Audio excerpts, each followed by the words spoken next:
Time to play the game. Time to play the game.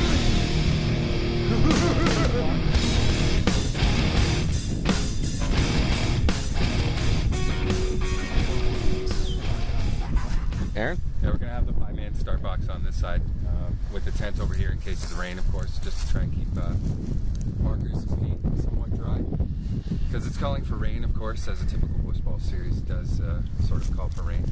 That's an SOF tradition. Every event calls for rain. Any scenario series, really. So we're moving this way through the center. We're trying to keep the buildings out of it, so when you swing the camera around, you'll see that the tape line stays on the field side of it. It doesn't look like much from this angle, but we've got a lot of cover. We also have a forest on the left. Yeah, we've tried to clear them. So this is kind of like the fallback position. I mean, if the blue side really gets in trouble, this is pretty much your last stand, right where Toby is. Yeah, there's defendable positions across the berm, right to the corner of the tape line and all the way around. So then you have the berm, bush line, and then you hit the highway with all the log cabins.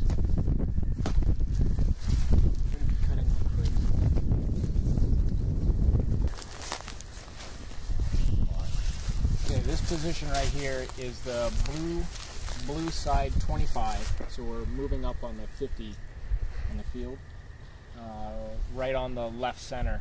So it's right down the highway, on bush on both sides. But this is the only real open ground on the field, and that's why we stacked it through. So we're going to move just right and towards the center flag.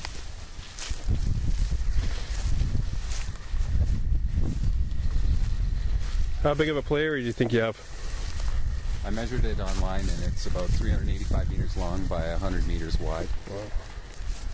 So it seems large, but once you put 5 guys on this field, it's going to be pretty small.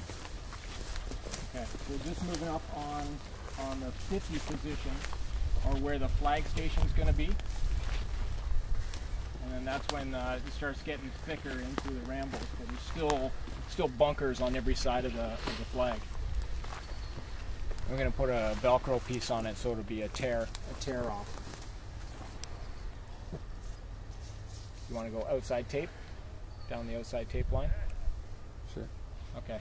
We'll go, now we're moving towards the red side tape line.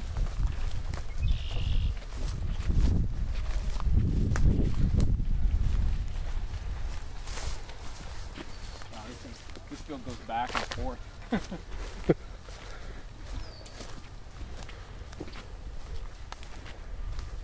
Okay, so the boundaries are well marked. There should be no running out of bounds. Almost.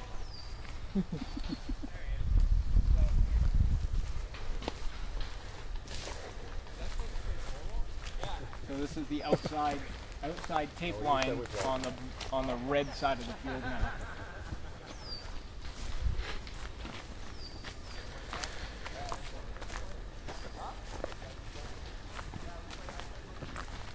So the red side dead box tent will be right here, and then the starting box is right over where the banner is. So it's basically a mirrored field. So you'll have the berm, bush line, highway. No advantages either side. Yeah. Trying to keep it as balanced as we can, yeah. It's nice. How long have you guys been working on it for? 3 weeks now. Wow. It looks really good, guys, especially the start gates. Yeah. We got the tape line set on Monday, and then just finally walked through and had it all marked. It's a lot easier to visualize where the spots that need to be filled in are with the tape line in. So what's the details on the series? Well, it's a 3-series event. We've got the first event tomorrow, and the second event's July 11th, and the finals are October 3rd. So we've got a cumulative point structure.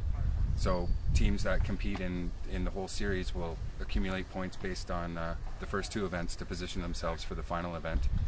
And based on how much support we get, we'll have divisions for the finals. So we'll do you know, a pro or a semi-pro, or break it down into a division so that the people who have supported the series throughout the event will be broken into divisions, and that'll put them in a good position for next year, or to be able to bump up to a higher division for the next season, and really try and build the grassroots back into the paintball on a scenario sort of team-based format. So it's a 5-man insert with 2 instant rejuves, which means that 2 people can get shot out and come back to their start position and tag in new players if they've got 7 on their roster, which we have a max of 7 players on the roster.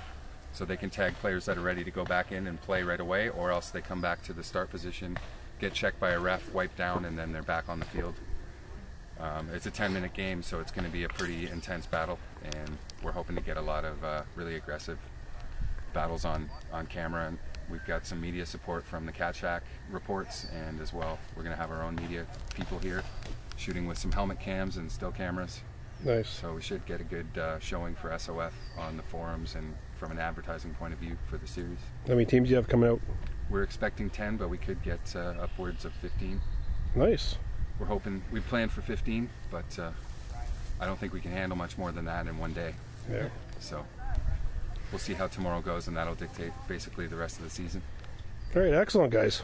Thanks for your time. Thank you. All right, guys, it's Niteshadow once again. We are at SOF Paintball. That's sofpaintball.com. Visit it and come out. All right, guys, Niteshadow. Till next time.